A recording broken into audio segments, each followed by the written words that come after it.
MBBS in abroad. Apollo MedSkill 6 years of MBBS program will be completed in 35 lakhs only.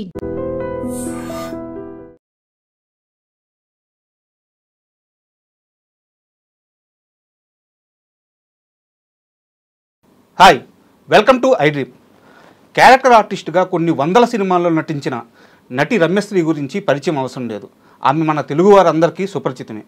ఈ మధ్యకాలంలో ఆమె పైన దాడి జరగడం, ఆమె తమ్ముడి పైన కూడా దాడి జరగడం, ఆ విజువల్స్ వైరల్ అవ్వడం, ఆ వీడియోల్లో ఆమె కన్నీరు పెట్టుకోవడం మనందరినీ కలిచివేసేసాయి. అసలు ఆమె పైన దాడి చేసింది ఎవరు, ఈ ఘటనకు కారణం ఏమిటి, ఇలాంటి అన్ని విషయాలు మనం రమ్యశ్రీ గారిని అడిగే ఈరోజు తెలుసుకుందాం. ఆమె మనతో పాటు షోలో ఉన్నారు. హాయ్ అండి రమ్యశ్రీ గారు. నమస్కారం అండి. మేడం, మీతో కలిసి ఇంటర్వ్యూ చేయాలని, మిమ్మల్ని కలవాలని చాలా రోజులుగా అనుకుంటూ ఉన్నాను. బట్ ఇలాంటి ఒక సందర్భంలో చేయాల్సి రావడం నిజంగా నేను బాధపడుతున్నాను. ఎందుకంటే మేమందరం ఎంతో ఇష్టపడిన నటి మీరు. అలాంటి మిమ్మల్ని ఆ వీడియోలో ఆ పరిస్థితుల్లో చూసి చాలా బాధ కలిగింది మేడం. అసలు ఏమైంది మేడం? ఎందుకు మీరు అలా బాధపడాల్సి వచ్చింది? మీ పైన దాడి చేసింది ఎవరు? మీకోసమే నా మనసులో కూడా వెతుకుతుంది. ఎందుకు దాడి చెయ్యబడేంత స్థితికి రమ్యశ్రీ ఎందుకు వెళ్ళిపోయింది అనేది. నేను ఎందుకు మీడియా ముందుకు వస్తున్నానంటే, నేను ఆ రోజు చనిపోయి ఉండుంటే మనుషులు ఎలా మాట్లాడుకుంటారంటే, ఏదో చేసి ఉంటుంది అందుకే నడి రోడ్డు మీద నరికేశారు అని చెప్పుకునేవాళ్ళు. ఇంత నా లైఫ్, నా కెరియర్లో గుడ్ ప్లేస్లోనే ఉన్నాను నేను. ఎప్పుడు నా పేరెంట్స్ నాకు ఒక జన్మిచ్చిన తర్వాత ఒక మంచి ప్లేస్లోనే ట్రావెల్ చేశాను తప్ప ఎక్కడ నాకు ఒక రిమార్క్ అనేది లేదు. ఖచ్చితంగా లేదు మేడం. సో ఇది నా లైఫ్. ఇప్పుడు నేను మన మీడియా కాకుండా ప్రజలకి నేను చెప్పకపోతే ఎందుకు నన్ను టార్గెట్ చేశారు, ఎందుకు చంపాలనుకున్నారు అనే దానికి నాది క్వశ్చనే, అసలు క్వశ్చన్ మార్కే. కానీ దీనికి ఆన్సర్ చెప్తాను. సంజయ్ కన్వెన్షన్ శ్రీధర్రావు గారు, నేను ఇప్పటికే చెప్పాను, మళ్ళీ చెప్తున్నాను, ఆయనతో నాకు విరోధం లేదండి. ఆయన ఎవరో నాకు పెద్దగా తెలియదు. ఆయన యాక్టివిటీస్ ఏంటి, ఆయన రేంజ్ ఏమిటి అని నాకు అసలు సంబంధం లేని మ్యాటర్ అది. ఓకే, కామన్గా ఒక మనుషులం ఏమిటి, మనము ఏదో ఒక వ్యాపారమో జాబో ఏదో ఒకటి చేసుకుంటూ ఉంటాం కదా. చేసుకున్నప్పుడు కొంచెం మనం తిని కొంచెం ఏదో ఒక సెక్యూరిటీ చేసుకుంటాం. అందుకే ఏ దేశాలు ఏమైపోయినా సరే ఇండియా మాత్రం ఏమవ్వదు అంటారు. అంటే అలాంటి హ్యూమన్ బీయింగ్ ఉన్న మనుషులం ఉన్నాం మనము. అయ్యో రేపు ఏమైనా అయితే ఏంటి పరిస్థితి, మన పిల్లల పరిస్థితి ఏమిటనుకునే మనుషులమే. ఇలా ఏమిటంటే రమ్యశ్రీ కూడా అలానే ఇన్ని సినిమాలు చేసి రంగులు వేసుకొని డే అండ్ నైట్ కష్టపడి నేను సంపాదించుకున్న డబ్బులో ఒక సక్రమైన మార్గంలో ఒక ఇల్లు కొనుక్కుంటాము, లేకపోతే ఎక్కడైనా ఒక స్థలం. డబ్బునైతే దాయలేము కదండి, అంతే కదా, ఎవ్వరివి డబ్బుని మూటలు కట్టలేము.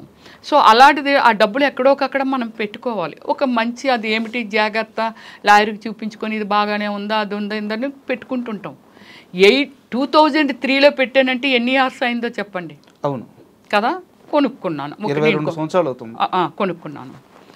అక్కడ ఇప్పుడు జరిగిన సిచ్యువేషన్ ఏమిటి అంటే, నా స్థలమే, నా స్థలంలాగే దగ్గర ఒక 40 మందిది అక్కడ స్థలాలు లేవు.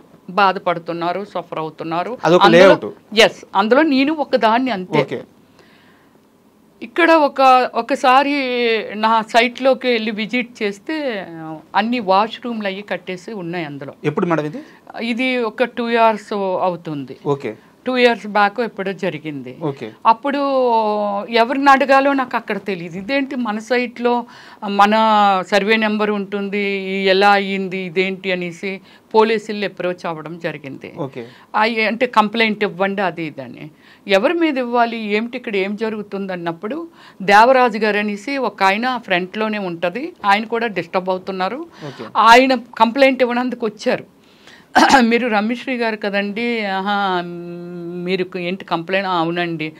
ఏంటి సార్ ఇది, ఏంటి ఎలా జరిగింది, ఎవరమ్మా? సంజయ్ శ్రీధర్రావు ఇలాంటి పనులన్నీ చేస్తున్నాడు అని చెప్తే దానిలో క్లారిటీ తీసుకొని ఆయన మీద కంప్లైంట్ ఇవ్వడం జరిగింది.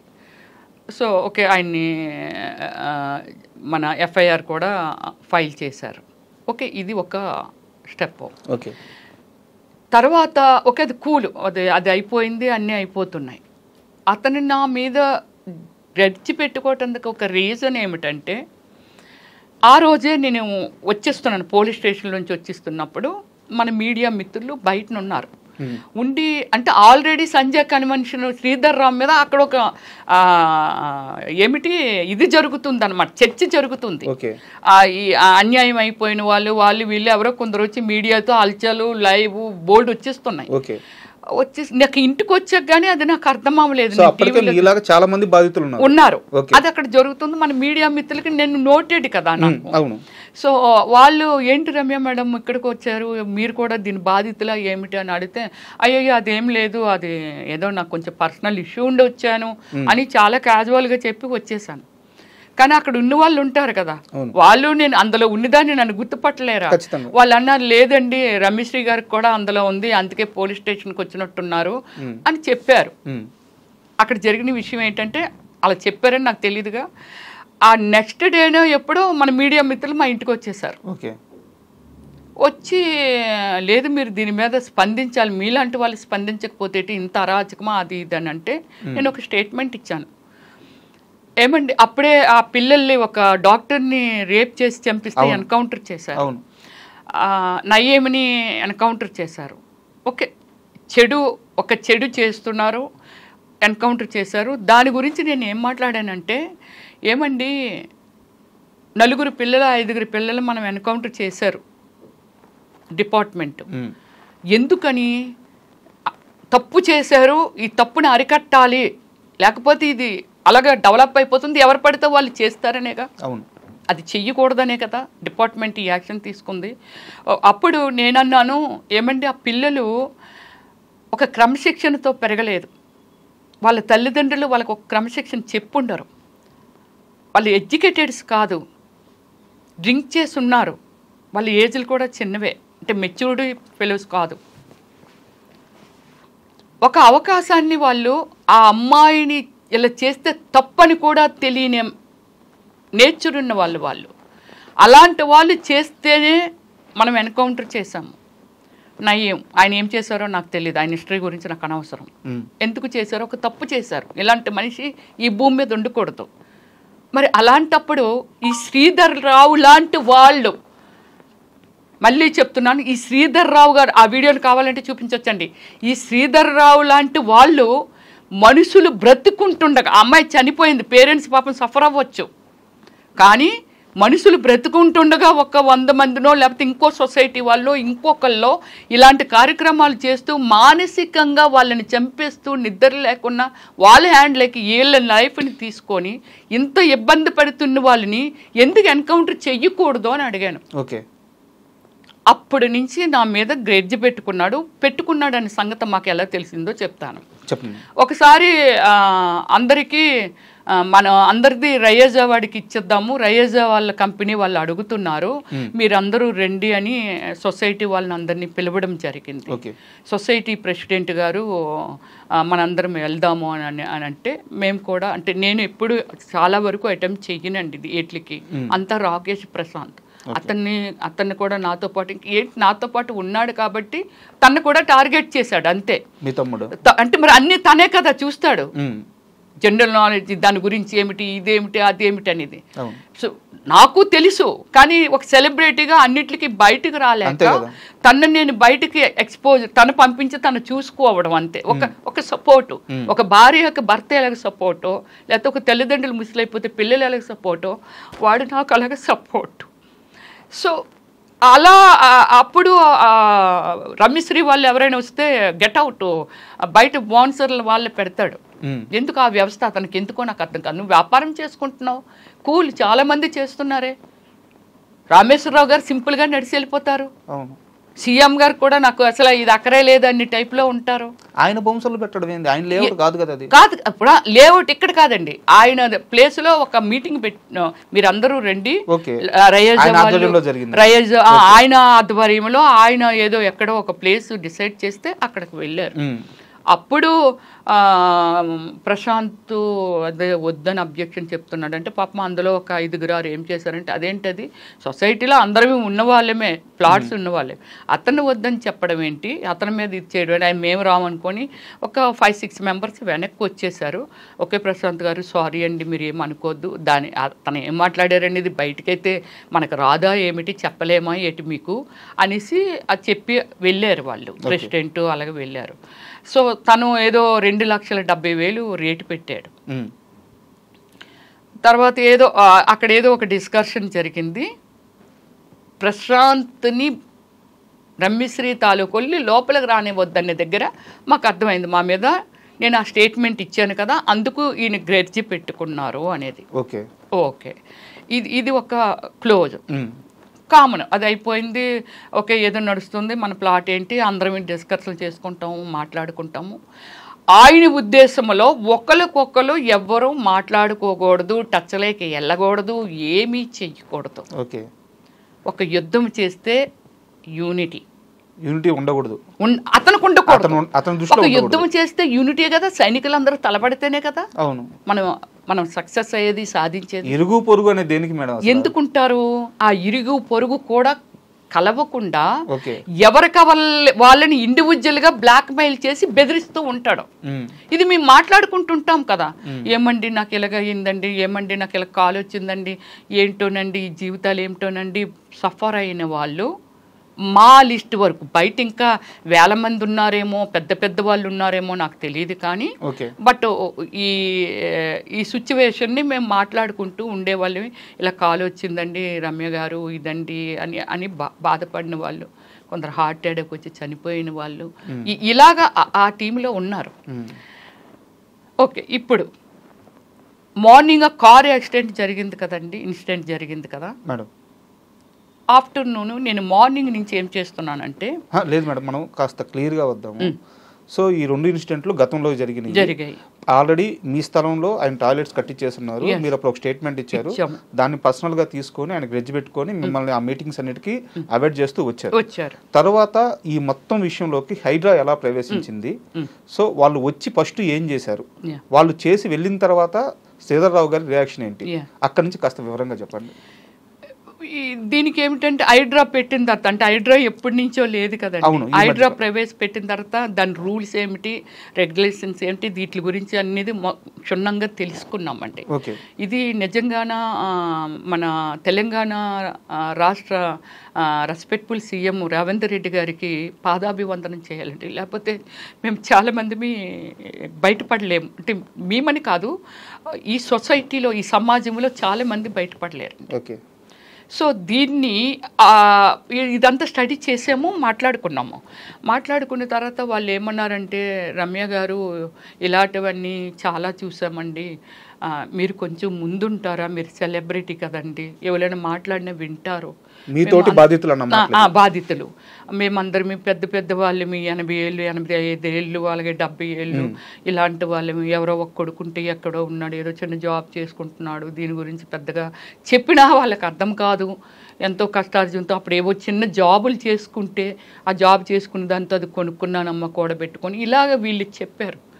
నన్ను నా హ్యూమన్ బీయింగ్ నా వ్యక్తిత్వం అనేది ఒకటి లోపల ఉంది కదా అది నన్ను ఏమంటారు దాన్ని ఎంకరేజ్ చేసింది ఒక స్టెప్ ముందుకు పడేలా చేసింది. అయ్యో మనం వీళ్ళకి ఏదో మనం చెయ్యాలి అందులో నేను కూడా ఉన్నాను నేను బాధితురాలనే బట్ నేను ఏదో చెయ్యాలి వాళ్ళ కోసం అనే ఒక ఫీలింగ్ కలిగింది నాలోని కలిగి అయితే సరే మనం హైడ్రాకి వెళ్దాం అంటే మాది అక్కడ ల్యాండ్ ఎవరిది అనేది ఐడెంటిఫై చేయని విధంగా కలిపేశారు. యాక్చువల్లీ శ్రీధర్ రావు ఎప్పుడు వచ్చాడంటే శ్రీధర్ రావు అనే వ్యక్తి 2014 నుంచి కొండ మొదలుపెట్టాడు. నేను 2003లోనే కదా కొనుక్కున్నాను 2014లో అతను కొండ మొదలుపెట్టాడు. అందులోని 1 వేసో 2 వేసో ఎవరో వాళ్ళ ఇబ్బందులు కొలిది అమ్మిస్తుంటేనో లేకపోతే అతను ఏమి ఎక్స్ప్లెయిన్ చేశాడో మనకు చెప్పాను కదండి పక్కింటి వాళ్ళ గురించి మనకు సంబంధం లేదు వాళ్ళ ఆపదలో ఉన్నారంటే మన ఒక మానవత్వంతో ఏదైనా చెయ్యాలేమో కానీ పక్కింటి వాళ్ళు ఏం చేసుకుంటున్నారు ఏం తెలుసుకుంటున్నారో మనకు సంబంధం ఉండకూడదు. ఇది good human being. So okay అతను ఏం కొనుక్కుంటున్నాడో మనకు అనవసరం కొనుక్కుంటున్నారో అమ్ముకుంటున్నారో వెళ్ళిపోతున్నారు. నన్ను కూడా చాలా టైమ్స్ అడిగాడు అమ్మేమని అంటే అతను కాదు అతను అడగడం జరిగితే నేను అమ్మను, నేను ఇన్ ఫ్యూచర్ నా సినిమాలన్నీ అయిపోయిన తర్వాత ఓకే నేను దీన్ని ఇలా చేసుకోవాలి, ఇలా చేసుకుంటే ఎంత 23 సంవత్సరాలు అయ్యింది నేను కొనంటే ఆల్మోస్ట్ నా కెరియర్ పీక్లో ఉన్నప్పుడు కొనుక్కున్నానండి. సో ఇప్పుడు నాకు సినిమాలు లేవు. యాక్చువల్లీ ఓమల్లి సినిమా తర్వాత నాకు నేనుగా డిసిషన్ తీసుకొని సినిమాలు ఆపాను. ఇప్పుడు నేను ఎలా బ్రతకాలి, ఏం తిని బ్రతకాలి? నాకు సినిమాలు నా ఆధారమే ఇదండి. నేను దొంగతనం చేయను, తప్పు చేయను, ఏమి చేయను. మరి నేను ఎలా బ్రతకాలి? దాన్ని ఏదో ఒకటి చేసుకునే కదా నేను బ్రతకాలి. నాలాగానే ప్రపంచం మొత్తం మీద ఎవరైనా ఇదే చేస్తారు. రమ్యశ్రీ ఎలా ఆలోచిస్తుందో అలానే చేస్తారు కదా. ఇప్పుడు దాన్ని అమ్మమంటే నేను అమ్మనని చాలా టైం చెప్పాను. ఓకే ఇది అయిపోయింది కదా. 2014లో ఆయన వెంచర్లోకి జాయిన్ అయ్యాడు. జాయిన్ అయ్యి కొంటూ వచ్చి అందరినీ డిస్టర్బ్ చేస్తున్నారు. సో మీరు దాని మీద ఫైట్ చేశారు. స్టార్టింగ్ లో లేదండి డిస్టర్బ్ చేయటం. తను కొనుక్కుంటున్నాడు అంతే, ఎవరో కొనుక్కుంటారు, మనకేం తెలుస్తుంది కొనుక్కోవడం అనేది. మనల్ని అడుగుతున్నాడు కాబట్టి ఏమండి అక్కడ శ్రీధర్ రావే ఒక 50 కొనేసాడు అంటే అతను 3 కొన్నాడు అనుకోండి, 50 కొన్నానని చెప్పేవాడు. ఒక 15 ఎన్నో కొన్నాడు అనుకోండి, 100 కొన్నానని చెప్పేవాడు. రియల్ ఎస్టేట్ లో ఉండే గేమ్స్ ఆ గేమ్స్ మనలాంటి అమాయకులకి మనకి ఎలా తెలుస్తుంది? తెలియదు కదా. సో ఇది అప్పుడు మనము హైడ్రాని అప్రోచ్ అవ్వడం జరిగింది. అందరూ వచ్చారు. ఎన్ఆర్ఐలో అక్కడ వాళ్ళు మెయిల్స్ పెట్టారు, ఇదంతా చేశారు. సో ఇక్కడ వాళ్ళు ఒక 5 ఫ్యామిలీస్ వెళ్ళాము. నా చుట్టూ ఉన్న వాళ్ళందరూ పెద్దోళ్ళండి, ముసలోళ్ళు. ఆ పూట బిస్కెట్ తినకపోతే ఇలా ఉడికిపోయే వాళ్ళు. బట్ నాకు చెయ్యాలనే డేర్ అనమాట. వీళ్ళకి ఏదో చెయ్యాలి, అక్కడ ఏదో ఒకటి తేల్చాలనేదే నా ధైర్యం. సో వెళ్ళి మేము ఒకటే అడిగాము. రంగనాథన్ సారు మార్నింగ్ వెళ్ళామండి 10 o'clockకి. వెళ్ళిన వాళ్ళు ఆ రోజు నైటు ఫస్ట్ ఒక కంప్లైంట్ ఇచ్చామండి. ఇచ్చిన తర్వాత మళ్ళీ వెళ్ళామండి. మళ్ళీ వెళ్తే టైం ఇచ్చారు సారు, కమిషనర్ సార్. మార్నింగ్ వెళ్ళిన వాళ్ళని midnight 12 వరకు మేము ఉన్నామండి. సార్ అంటే యాక్చువల్లీ మనం ఒక్కరమే కాదు కదండి, కొన్ని కోట్ల మందికి రెస్పాన్సిబిలిటీ. సో ఓకే ఎంతో అయింది, 7:30 ఎంతో అయింది సార్ వచ్చేసరికి. 8 o'clock అయింది మీటింగ్ స్టార్ట్ అయ్యేసరికి. సో అప్పటి నుంచి మనకి 12 o'clock వరకు ఒక డిస్కషన్ అండి. శ్రీధర్ రావు గారిని ఇన్వైట్ చేశారు. ఎస్ వీళ్ళు ఒక కంప్లైంట్ రేజ్ చేశారు, మీ తరపున మీరు ఏం చెప్తారో రండి అని. ఆయన రారండి, రాలేదు, రారు కూడా. వాళ్ళ లాయర్ని పంపించారండి. వాళ్ళ లాయర్ ఆర్గ్యూ ఒక కమిషనర్ లాయరు ఇస్ ఓకే, లా చదివింది ఒక ఫస్ట్ పర్సనల్లీ ఎడ్యుకేషన్ కంటే ముందు ఒక క్రమశిక్షణ మనిషిలో ఉండాలి. ఆమె ఎడ్యుకేషన్నే మాట్లాడింది, క్రమశిక్షణతో మాట్లాడలేదు. మేమందరం అక్కడ జిహెచ్ఎంసీ వాళ్ళు ఆఫీసర్స్ ఉన్నారు, టౌన్ ప్లానింగ్ వీళ్ళందరినీ పిలిచారు సార్. వాళ్ళని కూడా మాకు తెలియదండి. తర్వాత డిస్కషన్లో తెలిసింది, ఓహో వీళ్ళు ఈ డిపార్ట్మెంటా, వీళ్ళు ఈ డిపార్ట్మెంట్ అనేది తర్వాత మేము చూసామే, కానీ మాకు ఫస్ట్ తెలీదు. బిగ్ స్క్రీన్ పెట్టారండి. బిగ్ స్క్రీన్ పెట్టి 80s కూడా వెళ్ళి ఈ లేఅవుట్ ఏంటి, దాని ముందు అక్కడ భూమి ఏంటి, అది ఎవరిది, ఎక్కడిది, ఎలాగ వీళ్ళు వెంచర్ వేశారు, ఏమిటి ఈ ప్లాట్ చేశారు, ఏమిటి దీనికి రోడ్లు ఏమిటి అనేది సాటిలైట్లో చూసారండి. అది చూస్తూ వీళ్ళని పిలుస్తూ అడుగుతుండే వాళ్ళు ప్రతిదీ డౌట్ ఉంటే, సార్కి డౌట్ ఉంటే వాళ్ళని ఉన్న డిపార్ట్మెంట్లో క్లారిఫికేషన్ తీసుకునేవాళ్ళు. తీసుకొని ఆ అమ్మాయిని క్వశ్చన్ చేస్తే మాకే అర్థం కానివి, మాకు నవ్వొచ్చేది అమ్మాయి చెప్తున్న క్వశ్చన్స్. అంటే మేము అనుకున్నాం, ఓ శ్రీధర్ రావు గారి ట్రైనింగ్ కదా, ఓకే అలాగే మాట్లాడుతుందేమో అని అనుకునేవారు.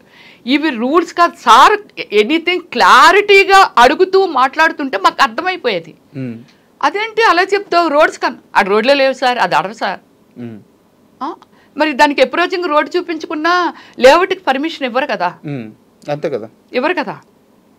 గవర్నమెంట్ అంటే ఈమె స్థాపించిందో, శ్రీధర్ రావు స్థాపించిందో, నేను స్థాపించిందో కాదు కదా. అన్నీ ఉంటాయి కదా. ఎదురుగా రోడ్లు కనపడుతున్నాయి, రోడ్లు లేవంటావు, ఒక నీళ్ళ ప్లాట్ లేదంటావు, వాళ్ళ ప్లాట్ లేదంటావు, ఇక్కడ ల్యాండ్ లేదంటావు. యునో నీకు తెలుసా, ఒక 20 ఎకరాలో 100 ఎకరాలో 2 ఎకరాలో ఎకరంలోనైనా ఒక లేఅవుట్ని కూర్చోబెట్టాలి అంటే ఎస్ ఇది 300 గజాలు, ఇది 200 గజాలు, ఇది 100 గజాలు, లేకపోతే అన్ని 300 గజాల్లో ఎస్ ఇక్కడ చిన్న పార్క్ రావాలి, ఇక్కడ చిన్న నుయ్యి రావాలి, నీళ్ళు కావాలి అంటే రోడ్డుకి స్థలం వదలాలి, రోడ్లు ఉండాలి. మరి మనుషులు ఎలా, ఈ ప్రపంచంలో మనుషులు ఎలా ట్రావెల్ చేస్తున్నాం, ఎక్కడికి వెళ్తున్నాము? రోడ్లు ఈజ్ ఎ మస్ట్. రోడ్లు లేవని ఆమె ఆర్గ్యూ. రోడ్లు లేకుండా వెంచర్ ఎలా వేస్తారు? బాంబే హైవే రోడ్డే లేదనేసింది అమ్మాయి. అయితే ఇది అక్కడ ఆర్గ్యూ జరుగుతుంది. మాకు కూడా నవ్వు వచ్చింది, ఓకే అయిపోయింది. నెక్స్ట్ డే పాపం వచ్చి క్లారిటీ తీసుకొని మా ప్రమేయం ఏమీ లేదండి, ఓకే రోడ్డులు ఏమిటి వాళ్ళు చూశారు కాబట్టి అక్కడి నుంచి అన్నీ చూసుకుంటూ కంప్యూటర్లు అన్నీ చెక్ చేస్తూ చార్ట్లైట్లో చూస్తూ ఎక్కడ రోడ్డు వచ్చింది, ఎలా వచ్చింది, రోడ్డు మీద ఎక్కడ కట్టేశారు ఆక్రమించుకొని అవి మాత్రము వాళ్ళు కొలాప్ చేశారు. హైడ్రా రోడ్లు మార్పింగ్ చేశారు. ఇది ఎప్పుడు మేడం జరిగింది? ఇది 1 మంత్, ఎగ్జాక్ట్లీ 1 మంత్. సో మీరు ఒక 2 years నుంచి ఫైట్ చేస్తే 1 month 2 years నుంచి హైడ్రాతోనూ ఇంకోతో ఫైట్ చేయలేదు. ఈ సమస్య కలిపేసుకున్నాడు. మనం ఎవరు అడగాలో ఏం చేయాలో మాకైతే సో ఒక 2 years నుంచి మీ స్ట్రగుల్ కి 1 month బ్యాక్ హైడ్రా వచ్చిన తర్వాత ఒక పరిష్కారం లభించి వాళ్ళు వచ్చి ఆ అక్రమ కట్టడాలన్నీ కూల్చి ఓకే రోడ్లకు మార్పింగ్ చేశారు. ఓకే ఓవర్ నైట్ లో చూడు, ఒక గవర్నమెంట్ అంటే ఒక హైడ్రా గవర్నమెంట్ స్థాపన, అది ప్రైవేట్ లాగా శ్రీధర్ రావో లేకపోతే రమేశ్వరో కాదు. అక్కడ ఒక గవర్నమెంట్ ప్రవేశపెట్టింది, ప్రజలకు ఇక్కడ న్యాయం జరగాలి, ఇన్ ఫ్యూచర్ రోడ్లు ఆక్రమిస్తే ఎలా వెళ్తాము, ఒక వర్షం వస్తే చెరువులు మొత్తం ఆక్రమించిస్తే మరి నీరు ఎక్కడికి వెళ్తుంది, ఇప్పటికే పొంగిపోయి వర్షాకాలం వస్తే చనిపోతున్నారు. ఇది ట్రూ. ఒక గవర్నమెంట్ ఒక మంచి డిసిషన్ తీసుకుంది, ఆ గవర్నమెంట్లోని భాగమే హైడ్రా. దీన్ని కూడా రెస్పెక్ట్ ఇవ్వకుండా నువ్వు ఓవర్ నైట్లో మొత్తం అవన్నీ మూసేవంటే is good think or bad think? రాత్రి మళ్ళీ కట్టేశారా? రాత్రి మూసేసి మళ్ళీ కన్స్ట్రక్షన్ స్టార్ట్ చేసేసాడు ఇమ్మీడియట్లీ. అయ్యో అదేంటి మేడం, కాస్త క్లియర్గా చెప్పండి. అదే అక్కడే డిస్కషన్ చేస్తున్నాము, ఇది ఇలాగా అని చెప్పి. సో అది కార్ డాష్ ఇచ్చిన తర్వాత అది అయిపోయింది, ఆ ఎపిసోడ్ అయిపోయిందండి. ఆ ఖుషి అని అతను బయటకు పంపించేశారు, స్టార్ట్ చేశారు. ఆఫీసర్లు అందరూ వచ్చారు కదా, బయటకు వెళ్ళారు. బయట నుంచి ఇక్కడి నుంచే దీని మార్కింగ్స్ దీని బోర్డర్స్ ఉంటాయి కదండి, అది చూస్తూ వాళ్ళు మార్పింగ్ చేసి, సార్ ఇంతకు ముందులాగా గన్ చేస్తారు ఏమిటంటే, లేదమ్మా ఇప్పుడు పెయింటింగ్ వేస్తున్నాం, పెయింటింగ్ మీద స్ప్రే కొడుతున్నాం, చెరపటానికి వీలు పడదానంటే నేనేం చేస్తున్నానంటే అప్పటి నుంచి మార్పింగ్ ఎక్కడ చేస్తున్నారు, దాని లొకేషన్ ఏమిటి, ఆపోజిట్ అక్కడ ఏముంది, పక్కన ఏముంది అనేది ఒక వీడియో, ఆ ల్యాండ్ మార్క్స్ చిన్న వీడియో తీయడం ఆపడం ఇలాగ 2 గంటల వరకు అక్కడ అనుమానితులండి. దగ్గర ఒక 70 మంది ఇలాగా వాళ్ళే ఉన్నారు. వాళ్ళు ఎందుకుంటారండి, శ్రీధర్ రావు గారిది కదా రెస్పాన్సిబిలిటీ, ఆయనది కదా, ఆయన కొనుక్కున్నాడు, ఆయన చేశాడు. మేము కొనుక్కున్నాము, మమ్మల్ని రమ్మన్నారు, వచ్చాం. హైడ్రా వాళ్ళు వాళ్ళు పిలిచారు, శ్రీధర్ రావు గారు రాలేదు. ఓకే వాళ్ళ మనిషి అని అంటే మనం అనుకోవడమే అంతే. వాళ్ళు కూడా పక్కనున్న వాళ్ళు మీరు ఎవరండి అంటే మాకు అర్థమైపోయింది, ఈ చుట్టుపక్కల వెళ్ళి ఇక్కడ 4 కనబడుతున్నారు, ఇక్కడ 2 కనబడుతున్నారు, ఇలా మాకు అర్థమైపోయింది వీళ్ళందరూ శ్రీధర్ రావు మనుషులు అని. అయినా వాళ్ళు అడగటానికి డేర్ చేసేవాళ్ళు కాదు. నాతో చెప్తుండే వాళ్ళు ఎవరో తెలుసండి శ్రీధర్ రావు మనుషులేనండి ఇలా చెప్తుంటే నేను అడిగేసేదాన్ని. మీరు లేదా పోలీసులు ఉన్నారు కదా అడగమనేదాన్ని, ఏమండి వాళ్ళు ఎవరో అడగండి, వెళ్ళండి, వీడియోలు అవి తీస్తున్నారు, వెనకాల అలా తిరుగుతున్నారు, వీళ్ళు ఎందుకు తిరుగుతున్నారు, శ్రీధర్ రావు అయినా ఉండాలి, మనమైనా ఉండాలి, వీళ్ళందరూ ఎవరో అని అలాగా అడుగుతూ కొందరిని బయటికి పంపించడం ఏముందండి, ఇక్కడ మేము వర్క్ చేస్తున్నాం, అలాగే వెళ్తాడు, మళ్ళీ ఇక్కడికి వచ్చేస్తున్నారు. ఇది జరిగింది. 2 వరకు నేను వీడియో కూడా 2 వరకు అన్నీ చూస్తున్నాను. నా సైట్ ఇది కూడా రోడ్ ఇది ఇవి అన్నీ చూస్తున్నామండి, అందరి చూసుకుంటున్నాము. ఓహో మన ఇక్కడ అదేనండి మాది అంటే మేము ఎన్నిసార్లు చూసుంటాం మన ప్లాట్ ని, ఐడెంటిఫికేషన్ నోటెడే కదా.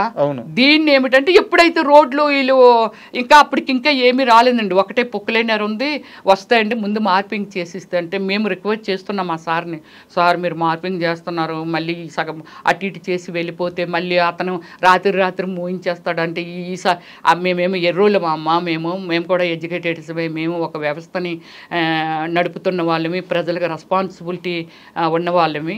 సో అందువల్ల ఏమిటంటే డోంట్ వరీ మేము అంతా క్లియర్ చేసే మీకు ఇస్తాము రోడ్లు మాత్రము అనేసి చెప్తున్నారు.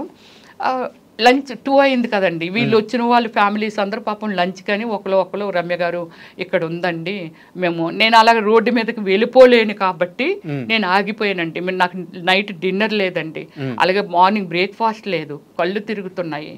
సో ముందు రోజు అంతా షాపింగ్ అంటూ ఢిల్లీ తిరిగాము, అందుకని బాగా స్ట్రైన్ అయిపోయి ఉన్నాను. వెళ్ళిపోయారు వాళ్ళు. వచ్చి తర్వాత నేను సిఐ గారికి ఒక వీడియో చేశాను, ఏమండి ఇదండి ఇక్కడ ఇలాగా హైడ్రా వాళ్ళు వీళ్ళందరూ కలిసి ఇలా చేస్తున్నారండి, ఇదండి శ్రీధర్ రావు గారి యాక్టివిటీస్ ఇలా ఉంటాయండి. సో ఇదిగోండి నా ప్లాట్, ఇదిగో ఇక్కడ ఉందండి నాది. సో ఎలాగా కొంత ఏదో మాట్లాడి, సో ప్రజలు కూడా అంటే ఈరోజు నాకు జరిగింది రేపు ఇంకొకరికి జరగొచ్చండి, ఇది ప్రజలు కూడా అవేర్నెస్ రావాలండి అని ఒక వీడియో చేస్తున్నప్పుడు మార్నింగ్ నుంచి నేను శ్రీధర్ రావు మనిషిని కాదు అని చెప్తూ ఈ ఫ్లాట్లో ఒక ఫ్లాట్ ఓనర్ వాళ్ళ అన్న కొడుకునని చెప్తూ తిరుగుతున్నాడండి. ఒక అతను కూడా నా వీడియోలో ఉన్నాడండి. పేరు madam I don't know, okay, పేరు అది మనకు తెలీదు. నా వీడియోస్లో ఉన్నాడు. ఎక్కడికక్కడ లాంగ్ వీడియోలు తీసేదాన్ని, ఎక్కడెక్కడ ఎవరు తిరుగుతున్నారు అని ఆ వీడియోలు తీసేదాన్ని, ఇవన్నీ చేసేదాన్ని. సో దానిని ఫోన్ని కొట్టి అంటే సిఐ గారికి ఫోన్ చేసి లంచ్కి వెళ్తాం సార్ అని మా డ్రైవర్కి ఫోన్ చేసి, నువ్వు రోడ్డుకి వచ్చి అమ్మ నువ్వు ఎటు పక్కున్నావో ఇలాగ బస్ స్టాప్ ఉంది కదా ఫస్ట్ ఎంటర్ పెట్రోల్ బంక్ పక్కని ఇటు పక్క ఆగమ్మా వచ్చేస్తామని చెప్పి అతను ఫోన్ చేస్తే అతను వచ్చాడు. ఇది బస్ స్టాప్ ఇటు శ్రీధర్ రావు సంజయ్ కన్వెంట్ శ్రీధర్ రావు గారు పెట్రోల్ బంక్ అండి. ఇటు పక్క వచ్చి బస్ స్టాప్ అవతల, మరి బస్ స్టాప్ ఏదైనా బస్సు ఆగితే ప్రాబ్లం అని బస్ స్టాప్ అవతల పెట్టాడు. మేము క్యాజువల్గా నడిచి వచ్చేస్తున్నాం. ఇంత డిస్టెన్స్లో రాకేష్ నడుస్తున్నాడు, మా తమ్ముడు. నేను ఇక్కడ నడుస్తున్నాను, మామూలు ఫోన్ నేను పట్టుకున్నాను, వాడు అప్పుడు దాకా సిఐతో మాట్లాడాను కదా. సో నడుచుకుంటూ వెళ్ళిపోతున్నామండి. ఇటు నుంచి అనమాట 2 వే కదా అది, అటువైపులో ఆపోజిట్లోనే పోలీస్ స్టేషన్, ఈ ఆపోజిట్ ఇది. మనం వెళ్ళిపోతున్నప్పుడు మమ్మల్ని ట్రాఫిక్ కదా వస్తున్నాయి కదా వెహికల్స్ చూస్తాం కదా. ఏదైతే అంటే మార్నింగ్ ఆ ఇన్సిడెంట్లో నేను సేవ్ అవ్వడం, దీనిలో అతను చూడడం, ఈరోజు మేము బ్రతుకు బట్ట కట్టామండి. సో ఉదయం మిమ్మల్ని కారుతో గుద్దుపోయిన ఆయన ఫేస్ మీరు చూస్తున్నారు కాబట్టి చూసాం కాబట్టి ఆ ఫేస్ ని బండి డ్రైవ్ చేస్తున్నాడు, వెనకాతల సన్నగా ఒక అతను ప్రశాంత్ కొంచెం ముందు వాళ్ళ చూడలేదండి. కత్తికి గుడ్డ తెలుసు కదండి, ఇన్ని సినిమాలు చూస్తున్నదాన్ని, సినిమాలు చేస్తున్నదాన్ని, డైరెక్షన్ చేసిన దాన్ని నాకు తెలియదు. అది ఎప్పుడైతే చూసాను ప్రశాంత్ పరిగెట్టు అని చెప్పి నేను ఆ బండిని ఏం చేశానంటే పుచ్చేసానండి. అంటే ఇలా తోసేసేటప్పటికి వాళ్ళు ఈడి బండిని పట్టుకొని ఉన్నాడు, అతను పడిపోయాడండి. ఆ కత్తి పట్టుకొని, ఆ కత్తి కిందన పడ్డం వరకు నేను చూసాను. బైక్ మీద వచ్చారా? బైక్ మీద, 2 వీలర్ మీద వచ్చారు. వెనక నుంచి మామూలు ట్రాఫిక్ వస్తుంది కదా, ఇద్దరు బళ్ళు సడన్ గా ఎప్పుడైతే తోసానో వాళ్ళు ఆగిపోతాయి కదా. పెద్ద పెద్ద అరుపులండి. నేను ఏమండి మీరందరూ ఎడ్యుకేటెడ్స్ అండి, చంపేస్తున్నారండి, రోడ్డు మీద నరికేస్తున్నారండి, ఇలాంటి మీరు చూసారు కదండి, చాలా కాపాడండి మమ్మల్ని కాపాడండి అని చాలా బిగ్గరగా ఒక అనాథలాగా, ఒక తల్లి లేని బిడ్డలాగా రోడ్డు మీద అరిసి. This is true. ఎవరైనా ఒకవేళ వీడియోలు తీస్తే యూట్యూబ్లో పెడుతూ ఉంటుందండి. ఎంత గట్టిగా రిక్వెస్ట్ చేశానంటే ఎవ్వరూ రాల. సమాజం ఎలా అయిపోతుంది ఇప్పటికే చూడండి, ఎవ్వరూ రాలేదండి. ఆ ఇద్దరు మాత్రము కొంచెము ఆ బండిని ఆపేసి హెల్మెట్స్ అవి పెట్టుకున్నారు వాళ్ళు. అంటే హెల్మెట్ అది పెట్టుకున్నారు. వెంటనే ఈ కత్తి మరి వాళ్ళు తీసారా మళ్ళీ ఈడే తీసి పట్టుకొని పారిపోయాడో తెలియదండి. ఈ వైట్ షర్ట్ వేసినాడు ప్రశాంత్ ముందు పరిగెడుతున్నాడుగా, మళ్ళీ వెనక్కి వచ్చేసాడు. నేను ఇక్కడ ఉండిపోయాను కదా, మళ్ళీ వెనక్కి పరిగెట్టి వచ్చాడు. ఈనాడు చూశాడు కదా, ఇతను వైట్ షర్ట్ వేసుకున్నాడు. ఇద్దరు ఫైట్ చేస్తున్నారు, నేను చేస్తున్నాను. డ్రైవర్ రాలేదండి. డ్రైవర్ నా బ్రదరు ప్రశాంత్ రాకేష్ కుమార్. రాకేష్ కుమార్. సో నేను అరుస్తున్నాను, వాడు అరుస్తున్నాడు. ఈ వైట్ షర్ట్ వేసుకున్నాడు, పీకిలాగా నొక్కేసి ఇలా పట్టుకొని దీన్ని పుచ్చేసిస్తుంటే వాడు కళ్ళు ఇలాగా తేలేసేస్తున్నాడండి. పైనుంచి అప్పటికి ఒక 6-7 ఈ క్రికెట్ బ్యాట్ పట్టుకొని పరిగెట్టుకుంటూ వస్తున్నారండి. అందులో ఈ 6-7 నేను క్లియర్గా చూడలేదు, కానీ అందులో ఒకడు అక్కడక్కడ చిన్న డిజైన్ ఏంటి లైట్ ఎల్లో ఉంటుంది ఆ షర్టు. నా వీడియోలో పడ్డాడు అతను అక్కడ, నేను లాంగ్ తీసినప్పుడు. వాడి చేతిలో బ్యాట్ ఉంది. వీళ్ళు పరిగెట్టుకుంటూ వచ్చి ఆ బ్యాట్ పెట్టి వీడు పీక నొక్కాడు కదా, దాని మీద ఇలా వెయ్యాలని అనుకున్నప్పుడు నా మధ్యలో వెళ్ళి వీళ్ళిద్దరు బయట వాళ్ళు ఉన్నారు, వాళ్ళు చెయ్యి పెట్టి ఇలా లాగుతున్నారు. నేను ఈ చేతిని ఇరుస్తున్నాను. ఇంక చాలా మంది వచ్చారు కదా, 6 వాళ్ళందరూ వచ్చి నన్ను ఇలా నొక్కి నేను కిందకి జారిపోతుంటే మొత్తం ఇదంతా పైకి వెళ్ళిపోయింది. సో రియల్లీ నేను ఇలాంటిది సినిమాల్లో చూసే అలాంటివి నేను తట్టుకోలేను, భయపడతానండి, ఏడ్చేస్తాను సినిమాల్లో కూడా చూసి. ఇది సినిమా, నువ్వే సినిమాల్లో యాక్ట్ చేస్తావు, నువ్వే డైరెక్షన్ చేస్తావు, నువ్వు ఇలాంటి సీన్లు చూసి ఏడుస్తావు ఏంటి, కళ్ళమ్మ నీళ్ళు వచ్చేస్తాయి, ఆటోమేటిక్గా వచ్చేస్తుంటాయి. మీ మీద వచ్చి ఒక 6-8 మంది దాడి చేశారు. సో మీతో పాటు మీ తమ్ముడితో పాటు చుట్టూ ఉన్న వాళ్ళందరూ కూడా ప్రతిఘటించడంతో వెళ్ళిపోయారు. అందరూ బళ్ళు మీద అదే స్థలాల్లోకి వెళ్ళిపోయారు. బట్ ఇక్కడ నా డౌట్ ఏంటంటే, దగ్గరలో పోలీస్ స్టేషన్ ఉంది, అంతా జరిగింది పోలీస్ స్టేషన్ దగ్గరలోనే. సో మీరు వెంటనే వెళ్ళి కంప్లైంట్ చేశారు? వెంటనే అప్పుడు మేము ఏం చేసామంటే, క్లారిటీగా ఎదురుగా పోలీస్ స్టేషన్ అనేది నా నాలెడ్జ్కి పెద్దగా అనిపించదండి. అంటే నాకు తెలియదు అంత ఇక్కడ పోలీస్ స్టేషన్ ఉందా, ఈ ఏరియాలో అది ఉందా అని అలాగా తెలుసుకోండి. నేను సినిమా చేశాను, షూటింగ్ అయిపోయింది, వెరీ హోమ్లీ గర్ల్ అండి నా ఇంటి లోపలే. ఎవరైనా ఇంటర్వ్యూ అడుగుతారంటే ఒక నీతి, ఎందుకు మాట్లాడాలి, ఏం చేయాలంటే నీతి మీద మాట్లాడతాను అంతే. సో అప్పుడు మేము ఏమి చేసామంటే, డ్రైవర్ని హెల్ప్ తీసుకొని గట్టిగా అరుస్తూ ఎవరు దగ్గరికి రాకుండా, ఎక్కడున్నారు హైదరాబాద్, ఎక్కడున్నారు పోలీసులు అనుకుంటూ పరిగెట్టుకుంటూ వెళ్తే అక్కడ కొందరు అక్కడ కొన్ని లోపల రెస్టారెంట్లు ఏవో పెట్టాడండి, అవి తిన్నందుకు అక్కడ ఉన్నారో అక్కడ కానిస్టేబుల్ వచ్చాడు. వస్తే ఇది బ్రదర్కి ఇదంతా చిరిగిపోయి ఇదంతా బ్లడ్ ఇదంతా గీసేది అంటే ఆ ఫైట్లో జరిగిందండి, ఫైట్లో జరిగింది. సో అది అప్పుడు నేను అన్నాను అనమాట, ఇలా జరిగింది పదండి మేడము, ఎదురుగుండానే కదా ఇది, ఎక్కడ జరిగింది ఇన్సిడెంట్ అంటే ఎక్కడంటే పదండి కంప్లైంట్. నేనైతే రాను, మీరు ఒక్కలైతే మీ దగ్గర డ్రెస్ మాత్రమే ఉంది, ఆ డ్రెస్ కాదండి మీ దగ్గర గన్ కానీ ఏమీ లేదు, మనం ఇలా వెళ్తూ ఉంటే పొడిచేసే వాళ్ళు ఎవరో 4-5 వచ్చి పొడిచేస్తే చంపేస్తారు, నేను రాను అని దాడి జరుగుతుంది కాబట్టి మీరు భయపడిపోయాను నేను. సో భయపడిపోతే లేదు మేడము, నేను లేదు అక్కడ ఫోన్ చేయండి, ఎవరినైనా పంపించమనండి, ఎవరైనా గడ్డ పట్టుకొని పంపించమనండి, అమ్మో నేనైతే రాను అనేసి భయపడిపోయాను.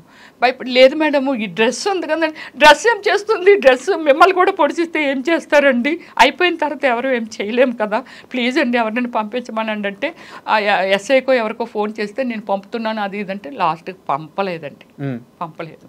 ఈయనతోనే లేదు మేడం మీకు నేను సెక్యూరిటీ నాతో మాట్లాడారు, పంపిస్తాను, మీకు ఎందుకు 2 వెహికల్ పంపిస్తాను, ఇప్పుడు ఆ వెహికల్లో 2 అన్నారు, వెహికల్ లేదు ఏం లేదు.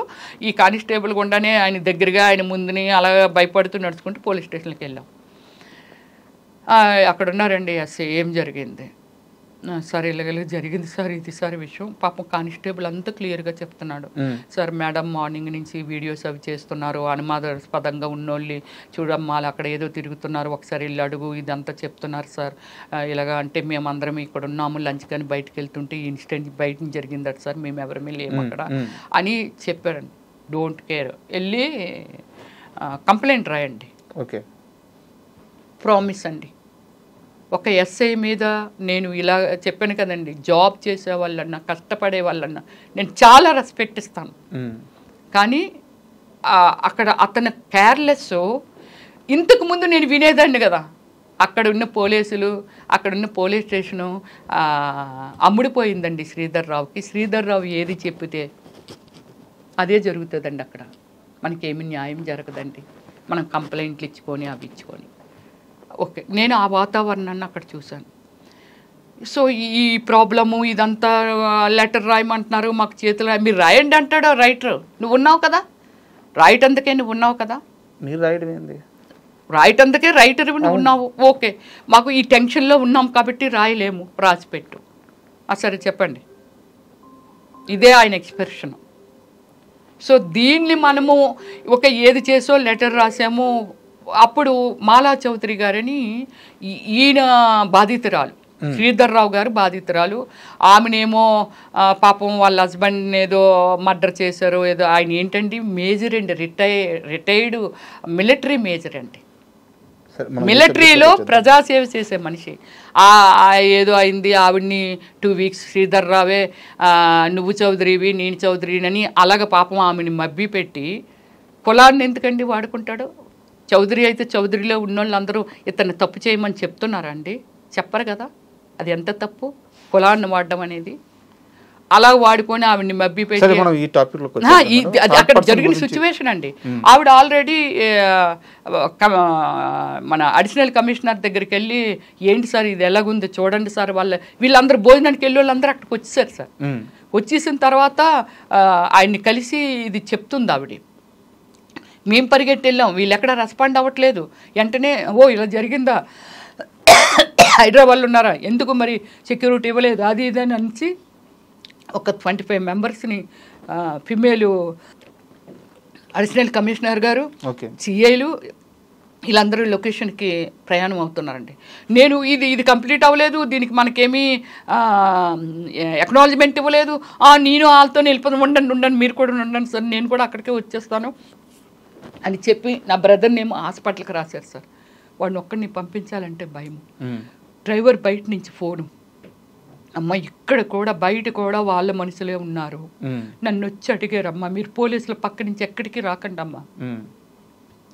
ఎలా ఉంటుంది నా సిచ్యువేషన్? పోలీస్ స్టేషన్ బయట కూడా ఉన్నారు, కామన్ డ్రెస్సులు, నన్ను వచ్చి అడిగారమ్మా ఎవరు నువ్వు ఏమిటి, మీ డ్రైవర్ని ఇక్కడ ఎన్నాళ్ళుగా పనిచేస్తున్నావు అడిగారు. ఆ డీటెయిల్స్ అన్ని కూడా అడిగారు.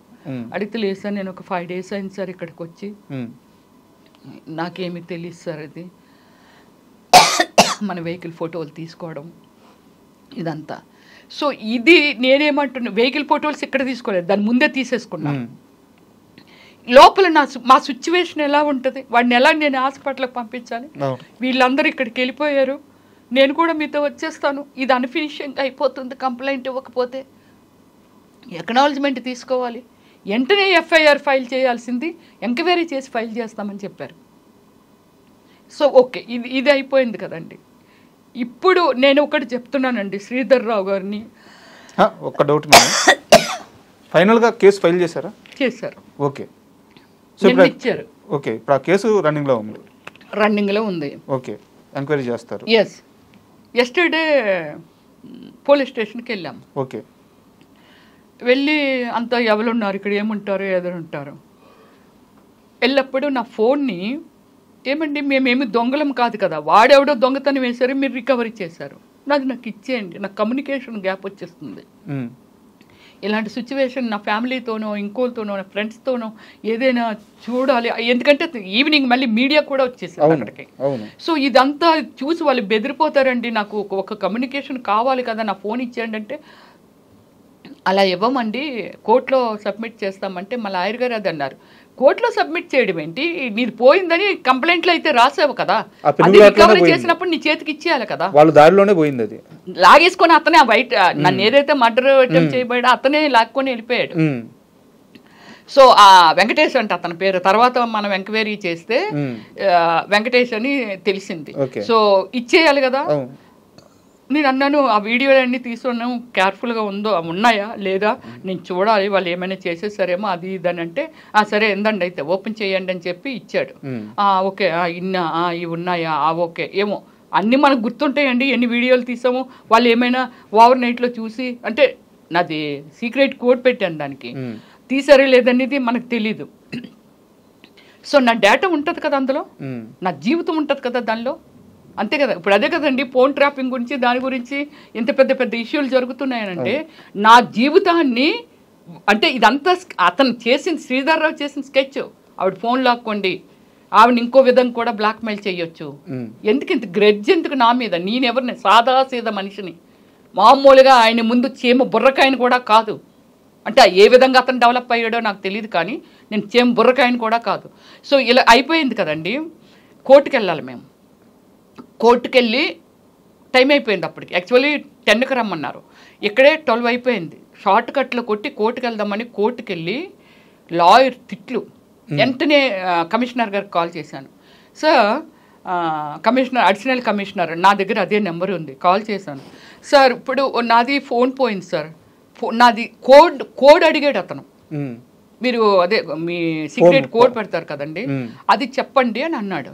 నేను అక్కడే గొడవాడాను. అదేంటండి మాది ఎందుకండి, కావాలంటే డైరెక్ట్ కోర్టులో సబ్మిట్ చేయండి, కోడ్ ఎందుకు అడుగుతున్నారంటే అతను ఏదో ఒక రివర్స్లో ఏదో దీనిగా మాట్లాడతాడికి మా బ్రదర్ ఏం చేశాడంటే భయపడిపోయి సరే అండి చెప్తానండి అని చెప్పి కోడ్ ఇచ్చేసాడు. ఓకే, పేపర్ మీద రాసుకున్నాడు.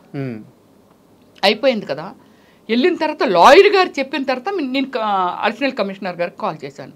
చేసి సార్ ఒక నాది ఫోను పోయింది, మీరు రికవర్ చేశారు సార్, దాని నెంబర్ అంటే నన్ను ఇంట్రడ్యూస్ చేసుకున్నాను, బీసీ స్టేట్ ప్రెసిడెంట్ని, ఫిల్మ్ స్టార్ని, ఇదంతా చెప్పాను. సో దీనికి సరే అలా నెంబర్ తీసుకోవచ్చా సార్ అని అన్నా. అడగకూడదమ్మా, అడగకూడదు కదా. కానీ మీ ఎస్ఐ అడిగాడు సార్, సాయినాథ్ అడిగాడు సార్, రాసుకున్నాడు సార్. ఇప్పుడు వాళ్ళ చేతిలో నా ఫోను. ముద్దాయి ఎక్కడున్నాడు, మేము వెళ్ళేసరికి అక్కడ తిరుగుతున్నాడు. అదే బయట తిరుగుతున్నాడు, లోపల ఉన్నాడు అని అన్నారు అని అంటే మార్నింగ్ వెళ్ళినప్పుడు తిరుగుతున్నాడు అని అంటే లేదండి అతను బాగా కొట్టేశామండి, హెల్త్ బాగాలేదండి, హాస్పిటల్ తీసుకెళ్దామని అక్కడ తిప్పుతున్నామండి అన్నారు. మీపైన దాడి చేసిన వ్యక్తిని బయట తిరుగుతున్నాడు అటు పోలీస్ స్టేషన్లో. ఓకే, అయిపోయింది కదా. సెకండ్ టైం మళ్ళీ కోర్టు పని చూసుకొని ఇమ్మీడియట్లీ మళ్ళీ ఈ ఫోన్ గుర్తొచ్చి దాన్ని మనం ఆ కోడ్ని మార్చేద్దాము, ఆ నెంబర్ని మార్చేద్దాము, అక్కడే ఉంది కదా అడిగి, అది ఉంటేనే కదా ప్రమాదం, అతను రాసుకున్నాడు కదని మనం మళ్ళీ వాళ్ళకి చెప్పకుండా చేయకుండా ఇన్ఫామ్ చేయకుండా వెళ్ళామండి. వెళ్తేప్పటికి ఆ ముద్దాయి డ్రెస్ మార్చేసి ఫ్రెష్గా ఒక సీఎమ్మ గారు వేసుకునే డ్రెస్ వేసుకొని ముగ్గురు పోలీసులు టేబుల్ మీద కూర్చుంటే ముగ్గురు ఒకటి నిల్చున్నారు, ఒకరు ఒంగున్నారు, ఒకరు కూర్చున్నారు. ఇతను కూడా అక్కడ 2 చేతులు వెనకాలెట్టి అక్కడ నిల్చున్నాడండి. ఇప్పుడు నేను చేసిన తప్పు ఏమిటంటే దూరం నుంచే నేను మెట్లు ఎక్కుతుంటేనే గెట్ చేశాను, ప్రశాంత్ గెట్ చేశాడు, ఏదో ఫోన్ నడుపుతున్నారు. ఓకే అంటే ఇతన్ని లూజ్ వదిలేరు అనేది మాకు అక్కడ అర్థమైంది. లోపలికి వెళ్ళాము. సార్ మేము అదే మా ఫోన్ ఉంది కదా, ఆ నెంబర్ మార్చేస్తాం సార్ అంటే అలా 10 నిమిషాలు ఇవ్వండి వెళ్ళగానే మనం అడిగినప్పుడు ఇచ్చేయాలిగా. ఆల్రెడీ తీసుకోవడమే తప్పు. అడిషనల్ కమిషనర్ ఫోన్ కూడా చేశారట, ఏంటి వాళ్ళని ఏదో కోడ్ అడిగేవట, అది జాగ్రత్త అంటే ఆయన రేంజ్లో ఆయన ఏమో వార్నింగ్ ఇచ్చారో మనం వెళ్ళలేదు కాబట్టి మనకు తెలియదు. కానీ అలాగా అడిగారంట. అడిగితే అప్పుడు లేదు కమిషనర్ గారు కూడా సరే ఫోన్ ఇవ్వండి మేము కోడ్ మార్చి ఇచ్చేస్తామండి అంటే అది ఇప్పుడు ఓపెన్ చేయకూడదండి, అదండి ఇదండి. అదేంటండి అది మా జీవితాన్ని మీ చేతిలో పెట్టుకొని కోడ్ మార్చుతాం, మీరు ఇక్కడే ఉంటారు, ఇప్పుడు ఇక్కడ వచ్చి నిలబడండి, మేము మా నెంబర్ని సీక్రెట్గా మార్చేసుకుంటామంటే మేము ఉన్నప్పుడు బీరువాలో పెట్టిన ఫోను ఇక్కడ కింద నేను వస్తున్నప్పుడు ముగ్గురు పోలీసులు ఇతను నడుపుతున్నారని చెప్పారు, చూస్తున్నారని చెప్పాను. అక్కడ నుంచి ఫోన్ పట్టుకొచ్చాడండి ఎస్ఐ. అంటే నా ఫోన్ ఓపెన్ చేసినట్టేగా దాని అర్థం. ఇదండి నేను ఏమి మెసేజ్ ఇవ్వాలని అనుకుంటున్నానంటే, నేను కొన్ని సిద్ధాంతాలు ఉన్న వ్యక్తిని, మనిషి అనే ఒక మనుషుల్ని ప్రేమించే వ్యక్తిని, మనిషిని మనిషిగా ఒకటే జన్మ ఉంటుంది, ఒక్కసారి మరణం ఉంటుంది, మనిషిని మనిషిగా చూడాలనుకునే వ్యక్తిత్వం అండి. నేను సినిమాల్లో చెయ్యొచ్చు, నాకు అది రాసిపెట్టి ఉంది కాబట్టి భగవంతుడే ఫస్ట్ డిసైడ్ చేస్తాడని చెప్తారు కదండి. రాసిపెట్టి ఉంది, తప్పు కానీ ఇది కాదు, ఉంది కాబట్టి సో నేను సినిమాల్లోకి వచ్చి ఉంటాను. మహానుభావులు ఒక హిస్టరీని ఒక ఏమిటి ఎన్టీఆర్ గారు ఒక దేవుడా రాముడా భీముడా ఇలా అన్నీ ఒక హిస్టరీని చూపించగలిగారని అంటే, ఒక చిరంజీవి గారిని అంటూ వాళ్ళు ఇలాంటి వాళ్ళందరూ పెద్ద సక్సెస్లో ఒక జనానికి ఒక మెసేజ్ అండి సినిమా అంటే. ఒక కుటుంబం అండి, ఒక దేవుళ్ళండి, ఒక యుద్ధం అండి, ఒక చీటింగ్లండి, ఇదే కదా సినిమా అంటే. దాన్ని ప్రజలకి అవేర్నెస్ కల్పిస్తున్నారండి సినిమాలు తీసి. మేడం నేను సామాన్యురాలని, సో నేనేం చేయలేను ఇలా అంటున్నారు, బట్ మీరు కొన్ని వందల సినిమాల్లో యాక్ట్ చేసిన నటి, 400 మూవీస్ నియర్లీ, కొన్ని కోట్ల మందికి తెలిసిన నటి, కొన్ని లక్షల మంది మిమ్మల్ని అభిమానించే వాళ్ళు ఉన్నారు, సో మిమ్మల్ని ఇష్టపడే వాళ్ళు ఉన్నారు. మీలాంటి ఓ వ్యక్తి పైన ఇలా పబ్లిక్గా దాడి జరగడం, మీరు ఒక న్యాయం కోసం అధికారుల దగ్గరికి వెళ్తే అక్కడ రెస్పాన్స్ సరిగ్గా రాకపోవడం, అధికారుల దగ్గరికి ఎవరి దగ్గర పోలీస్ అధికారులు కానీ పోలీస్ అధికారులు ఎవరి దగ్గరికి, సో మీలాంటి వ్యక్తి పైన ఇంత దాడి జరుగుతున్నప్పుడు ఇండస్ట్రీ నుంచి మీకు ఎందుకు సపోర్ట్ రాలేదు ఇప్పటిదాకా ఎవరు? ఇండస్ట్రీ నుంచి సపోర్ట్ రాకపోవడం అనేది ఏం లేదండి. యాక్చువల్లీ ఏమిటంటే నా ఫోన్ కొట్టేశారు కాబట్టి వాళ్ళు అంటే ఫోన్ కూడా ఒక భాగమే, ఫోన్ కూడా లాగేసుకోవాలి, ఇందులో మొత్తం అంతా ఉంది కాబట్టి ప్రూఫ్స్ ఉన్నాయి కాబట్టి. సో ఇది వాళ్ళు చాలా మూర్ఖులుగా బిహేవ్ చేశారండి. హైడ్రా గవర్నమెంట్ కదా, అంతే కదా, ఒక డిపార్ట్మెంటే కదా. హైడ్రా దగ్గర ఆ ప్రూఫ్లు అన్ని మెజర్స్ తెలియకుండానే వాళ్ళు కొట్టేస్తున్నారా? కాకపోతే నా వీడియో ఒకటి చేశాను కదండి, ఇది వైరల్ అయిపోతుందని అబ్బాయి మార్నింగ్ నుంచి వేరొకరు అని చెప్పి తిరుగుతున్నాడు అని చెప్పాను కదండి. వాడు ఇన్ఫర్మేషన్ ఇచ్చాడు, ఆవిడ దగ్గర ఫోన్ లాగేయండి అనేసి. సో అలాగే ఫోన్ ఎత్తుకెళ్ళిపోయారే తప్ప సో వాళ్ళ దగ్గర ఉండదా ఏంటి ఇన్ఫర్మేషన్? హైడ్రా వాళ్ళ దగ్గర ఉండదా ఏంటి ఇన్ఫర్మేషన్? ఉంటుంది కదా. బట్ కాకపోతే ఏమిటంటే వాళ్ళు ఇంత మూర్ఖంగా ఆలోచించడం కూడా తప్పే, వాళ్ళకి తెలియదు అంతే. సో కానీ నాకు ఆ డిపార్ట్మెంట్ గురించి ఓన్లీ గచ్చిపోలేండి, అందరూ చెడ్డ ఆఫీసర్లే ఉంటే. అంటే నా క్వశ్చన్ అధికారుల గురించి కాదు, వాళ్ళ గురించి కాదు, నేను అడిగేది ఏంటంటే సినిమా నాకు ఫోన్ కమ్యూనికేషన్ వచ్చేసిందండి. అంటే మీ ఫోను ఆల్రెడీ పోలీస్ స్టేషన్ లో ఉందని చెప్పి మీరు చెప్పారు, అక్కడ లేట్ అయిందని చెప్పారు. బట్ నా క్వశ్చన్ ఏంటంటే రమ్యశ్రీ అనే నటి మీద దాడి జరిగింది, ఒక సినీ నటి మీద ఇలా ఎందుకు దాడి చేస్తారని చెప్పేసి ఏ యాక్టర్స్ కానీ ఏ ఒక్కరు కూడా బయటకు వచ్చి ఒక సోషల్ మీడియాలో కానీ వాళ్ళ వాయిస్ ని వినిపించలేదు. ఇప్పుడు వస్తారండి వాళ్ళు. చెప్పండి అంటే రమ్యశ్రీ గారు ఏమైంది ఏమిటని అడిగే చాయిస్ కూడా లేకుండా అయిపోయింది అంతే. ఒక మా అసోసియేషన్ నుంచి కానీ, అంటే మా అసోసియేషన్ అంటే సినిమా యాక్టర్లది ఒక అసోసియేషన్, డైరెక్టర్స్ అసోసియేషన్, నేను డైరెక్టర్ని కాబట్టి డైరెక్టర్స్ అసోసియేషన్, టీవీ ఆర్టిస్ట్ కాబట్టి టీవీ అసోసియేషన్ మెంబర్ని, వీళ్ళందరూ కదిలి రావటానికి రమ్య ఏమి జరిగిందని అడిగే అవకాశం లేకుండా పోయింది. ఇప్పుడు వస్తారండి వాళ్ళంతా. మరోవైపు వచ్చేసి మీకు బీసీ మహిళగా మీ కులస్తులందరూ మా స్త్రీ పైన ఇలా దాడి చేస్తారని చెప్పేసి వాళ్ళు మాత్రం ఒక రేంజ్ లో క్యాంపెయిన్ చేస్తున్నారు. ఒక వెలమ మహిళ మీద మా స్త్రీ పైన ఇలా దాడి చేస్తారని చెప్పి వాళ్ళు మాత్రం బాగా సపోర్ట్.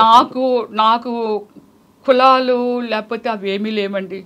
నేను ఒక మనిషిని, ఒక దేవుడి బిడ్డని. దీనికి మీకు చెప్తున్నాను, మన ప్రైమ్ మినిస్టర్ గారు రాముడిని అంత గ్రాండ్గా అంత ఖర్చు పెట్టి అయోధ్యలో స్థాపించారు. రాముడు లేడు ఇప్పుడు మన మధ్య. ఆయన చేసిన ఒక మంచి దేవుడిని ఎవరు రెస్పెక్ట్ చేయకుండా ఉంటారండి? దేవుడు. సో అలాగే నేను ఒక దేవుడి బిడ్డనే తప్ప నాకు ఆ కులాలు ఈ కులాలు అది ఇది అనేది నాకు సంబంధం లేని విషయాలు. నేను ప్రతి ఒక్కరిని ఇప్పుడున్న మొన్న ఒక ఇన్సిడెంట్ జరిగిందండి, ఏది మన కాశ్మీర్లో ఒక ఇన్సిడెంట్ జరిగింది. టెర్రరిస్టులు ఒక 26 మందిని నిర్దాక్షిణ్యంగా మీరు హిందువులు అని చెప్పి కాల్ చేశారు. ఇది చూసిన వాళ్ళకున్న ఇన్ని కోట్ల మంది 150 కోట్ల మంది జనాభా మన ఇండియాలో ఎంతమంది ఆ బాధ ఇది రేపు మీకు జరగవచ్చు, నాకు జరగవచ్చు, ఎవరికైనా జరగవచ్చు. ఇది ఒక దుర్మార్గము. అవును, దుర్మార్గం. దానికి వాళ్ళ సింధూర్ పేరు పెట్టి దానికి అంటే దీన్ని ఒక యుద్ధం కూడా ప్రకటించారు. ఇలాంటి వ్యవస్థను రూపుమాపాలి. ఈరోజు మీకు జరిగింది ఇంకోళ్ళు జరగవచ్చు. అంత గుడ్ డిసిషన్ మన ప్రైమ్ మినిస్టర్ గారు మోడీ గారు తీసుకున్నారు. కానీ అది ఇప్పుడు ఇక్కడ ఒక హైదరాబాద్లో ఉండొచ్చు, వైజాగ్లో ఉండొచ్చు, లేకపోతే ఢిల్లీలో ఉండొచ్చు, వాట్ ఎవర్ ఎక్కడైనా ఉండొచ్చు. అంతకంటే మరి ఆ వ్యవస్థని ఒక యుద్ధం ప్రకటిస్తే, యుద్ధం చేస్తే ఎంతమంది సైనికులు చనిపోయేవాళ్ళు? 1000, 2000, 3000, 4000 వాట్ ఎవర్. అది వాళ్ళ సాక్రిఫికేషన్ జనం కోసం. మన జనాన్ని మనం కాపాడాలనేదే ఒక రెస్పాన్సిబిలిటీగా తీసుకున్న ప్రైమ్ మినిస్టరు. ఇప్పుడు ఇక్కడ శ్రీధర్ రావు గారి దగ్గరికి వద్దాము. శ్రీధర్ రావు గారు ఒక వ్యవస్థను మెయింటైన్ చేస్తున్నారు. ఒక వ్యవస్థ 200 మందో 300 మందో 100 మందో గోండాలంటే వాళ్ళని పాడు చేస్తున్నారా, బాగు చేస్తున్నారా? మన పిల్లడు కడుపుని పుట్టిన పిల్లడు తప్పు చేస్తే బెత్తం పట్టుకోను, లేకపోతే అది తప్పురని కొడుతున్నాం. నువ్వు ఒక వ్యవస్థని తయారు చేసి వాళ్ళకి ఏమి నేర్పుతున్నావు? వీడిని చంపు, వాడిని చంపు, విలగ చంపు, నేను ఆర్డర్ ఇస్తాను, ఇగో నీకు ఒక 2000 ఇస్తాను, 5000 ఇస్తానని ఒక వ్యవస్థని తయారు చేస్తే ఆ వ్యవస్థ ఇంకా ఎంతమందిని తయారు చేస్తుంటుంది?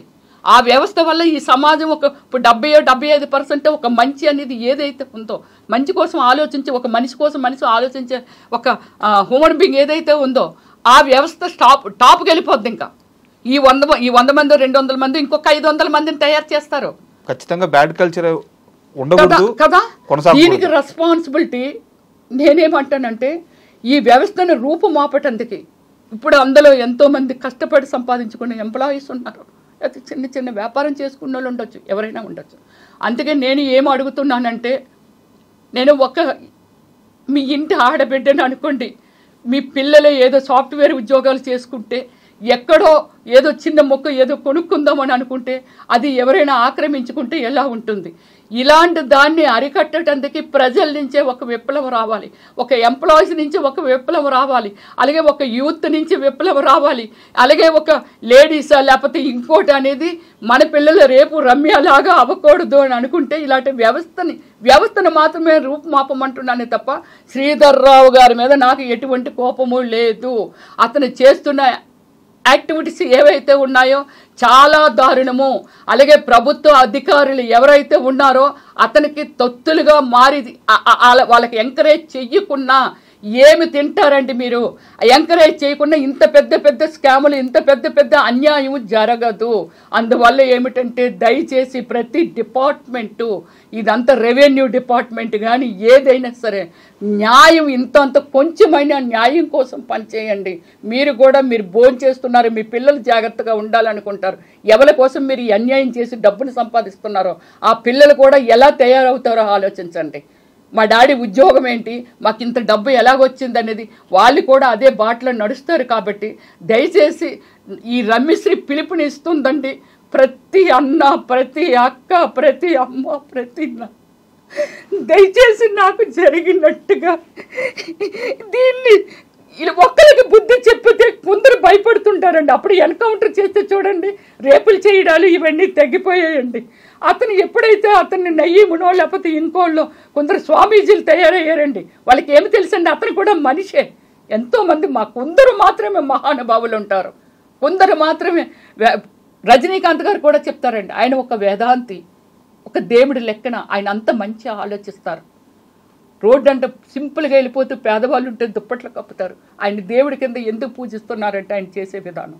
నన్ను కూడా కొన్ని లక్షల మంది నన్ను అభిమానిస్తారండి. నా యాక్టివిటీస్ అన్నీ ఎంత, నాకు 4 మిలియన్స్ ఫాలోవర్స్ ఉన్నారండి. 40 లక్షల మంది నా ఫేస్బుక్లో ఫాలోవర్స్ ఉన్నారు.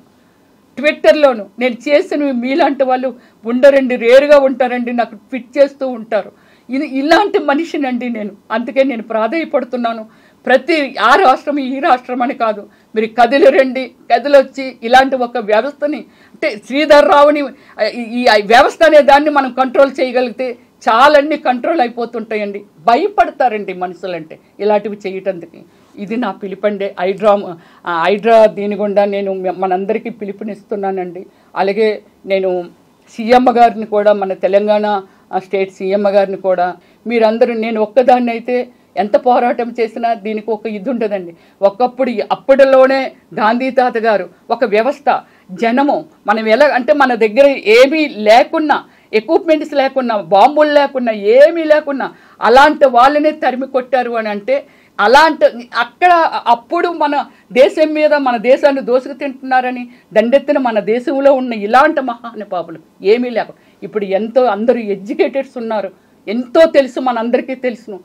జనరేషన్ మారింది, ప్రతి ఒక్కళ్ళు ఆ ఎడ్యుకేషన్ వల్ల ఒక మంచి ఏంటి చెడు ఏంటి తెలుసు. కాబట్టి మీరందరూ కదిలొచ్చి దయచేసి ఈ ఆడపిల్లకి సపోర్ట్గా నిలుస్తారని ప్రాధాన్యపడుతున్నాను. అలాగే మా సినిమా వాళ్ళని కూడా చాలామంది అండి, టీవీ ఆర్టిస్టులా, లేకపోతే డైరెక్టర్గా ఉన్నాను, డైరెక్టర్సా, లేకపోతే అలాగే మన ఫిలిం యాక్టర్స్ పెద్ద పెద్ద వాళ్ళు ఉన్నారు, చిరంజీవి గారు, బాలయ్య గారు, వీళ్ళందరూ. బాలయ్య గారితో కూడా నేను ఒక 3 సినిమాలు చేశాను. మంచి నేచరు, దైవభక్తులు. సో మీలాంటి వాళ్ళు పేర్లు వాడుకుంటూ, అతను మీ పేరు వాడుతున్నారా లేదనేది తెలియదు, కానీ ఇప్పుడే బాలకృష్ణ గారికి ఒక 5 సూట్ కేసులు డబ్బు పంపాను. ఇప్పుడే రేవంత్ రెడ్డి గారికి నేను ఒక 1000 కోట్లు ఇస్తే కానీ ఎలక్షన్ చేయలేడు తను అని. అంటే ఒక వ్యవస్థను తన మాటల గుండా, తన యాటిట్యూడ్ గుండా ఒక వ్యవస్థను పాడు చేసేస్తున్నాడు సార్. నా రిక్వెస్ట్ లాస్ట్గా ఫైనల్ ఏమిటంటే, ఐ డ్రీమ్ గుండా నేను రెస్పెక్టబుల్ తెలంగాణ రాష్ట్ర సీఎం గారు రేవంత్ రెడ్డి గారికి చేతులు జోడించి ప్రాధాన్యపడుతున్నాను సార్. ప్రతి క్షణము భయపడుతూ తిరుగుతున్నాం సార్. ఏదైతే నా కార్డులు ఉన్నాయో వాటికి నెంబర్ ప్లేట్లు తీసేస్తాను సార్. మీరు ఏదైనా ఎవరికి నేను అప్లై చేసుకోవాలో ఏమిటో అనేది చెప్తే నేను అప్లై చేసుకుంటాను సార్. ఇవన్నీ స్కార్పులు అవి కట్టుకొని తిరుగుతున్నాం సార్. అతనికి ఒక సెకండ్ సార్ మా అడ్రస్ కనుక్కోవడము. నేను పబ్లిక్గానే నేను చెప్పాను, ఐ డ్రీమ్ సాక్షిగా చెప్తున్నాను. నా కుటుంబంలో రాకేష్గా, అదే ప్రశాంత్ రాకేష్గా, నాకా లేకపోతే నా కుటుంబంలో ఎవరికైనా ఏదైనా జరిగితే, ఏదైనా నా మీద ఇంతవరకు ఒక క్రైమా లేకపోతే ఒక కంప్లైంటా లేకపోతే ఇంకోటి నేను ఇంకొకరి మీద కంప్లైంట్ ఇవ్వడం ఇలాంటి ఏమీ లేవు సార్. నా మీద ఒక వైట్ పేపర్ లాంటి మనిషిని నేను. నాకు ఏవైనా ఇలాంటివి ఎదురైతే అది కేవలం శ్రీధర్ రావు గారి మీద వల్లే ఎదురవ్వాలి. నాకు నన్ను ఎవరైనా పొడిచి చంపినా, కారుతో గుద్దినా, ఏమి చేసినా, రాకేష్ని కానీ ఇదంతా అది శ్రీధర్ రావు గారి వాళ్ళ మీదే. కాబట్టి దయచేసి ప్రభుత్వం దిగొచ్చి మాకు నాలాగా ఇలాగా ఇందులో ఉన్నారు కాబట్టి, పాపం అనాథలు లాంటి వాళ్ళు పెద్దవాళ్ళు ఉన్నారు కాబట్టి, మీ ప్రజల్లో మీ 5-6 కోట్ల జనాభాలో మేము కూడా ఒక మనుషులమే సార్. మమ్మల్ని దయచేసి సెక్యూరిటీ చేయండి sir, please sir. Thank you. Ramesh గారు, మీరు ఎమోషనల్ అవ్వద్దు. సో మీ వర్షన్ మీరు చెప్పారు. సో జరగాల్సిన న్యాయం ఖచ్చితంగా జరుగుతుంది, అధికారులు స్పందిస్తారు. అండ్ ఈ మొత్తం విషయంలో మీరు ఎంతైతే స్ట్రగుల్ అవుతున్నారో, ఈ బాధ నుంచి, ఈ పెయిన్ నుంచి మీరు త్వరగా బయటికి రావాలని, మీకు జరగాల్సిన మారిపోమని చెప్తున్నారు. ఏమండి అక్కడి నుంచి మారిపోండి, ఒక్కొక్కరు ఒక్క సలహాలు. ఆ ఇల్లు మారిపోండి, వాడికి తెలిసిపోయి ఉంటుంది కదా, ఎక్కడికైనా వెళ్ళిపోండి. ఎందుకు భయపడి పారిపోవాలంటాను? ఎందుకు పారిపోవాలి? ఒక మనిషికి నా లైఫ్ నాది, నేనేమి హామ్ చేసే ప్లేస్లో లేను, ఎవరికి హామ్ చేయట్లేదు. నేను ఎందుకు అతనికి భయపడి పారిపోవాలి? ఇల్లు మారిపోండి మేడం, ప్లీజ్ మేడం, లేదా అక్కడి నుంచి ఒక 1 month 2 months ఎక్కడికైనా వెళ్ళిపోండి మేడం. ఎందుకు వెళ్ళిపోవాలి? నేను దేనికి వెళ్ళిపోవాలి? అందుకే నేను ఈ మన సమాజాన్ని అడుగుతున్నాను, సమాజాన్ని హెల్ప్ అడుగుతున్నాను. మన అందరం తిరగబడితే అలాంటి వాళ్ళు ఎంతసేపు మీ బిడ్డని, మీ ఆడబిడ్డని, మీ బిడ్డలు కూడా ఉన్నారు, మీరు కూడా ఇలాంటివి పే చేయొచ్చు. కథలు రండి మీరు అంతా, నిజంగా చెప్తున్నానండి నేనైతే.